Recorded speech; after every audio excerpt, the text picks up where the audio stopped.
Hey guys, welcome to our Google AdWords course. Whether you're a web designer, a marketer, or just a business owner, this course is dedicated to helping you build a simple but really effective Google AdWords campaign from scratch in no time without any prior knowledge whatsoever.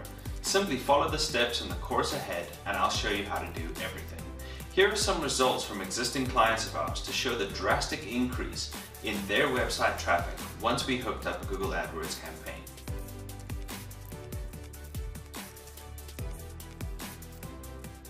In this course, you're going to learn how to create a Google AdWords campaign from scratch, configure all the settings, including the budget settings, how to do keyword research for the specific industry that you're looking for, how to create ad groups and handwritten ads that are the most compelling for the audience that you're targeting, as well as adding those keywords and all the other bells and whistles that you'll need to get a good quality score on Google and ensure that you have a successful Google AdWords campaign.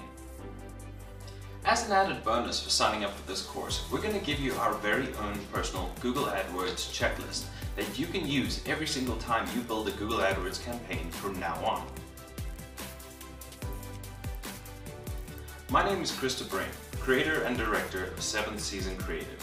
For years, we've been using the very method that I'm going to be teaching you in this course to build successful Google AdWords campaigns for our clients, bringing them more website traffic, sales, and ultimately profits. And they are more than happy to pay us to do it. So grab a cup of coffee and let's get started.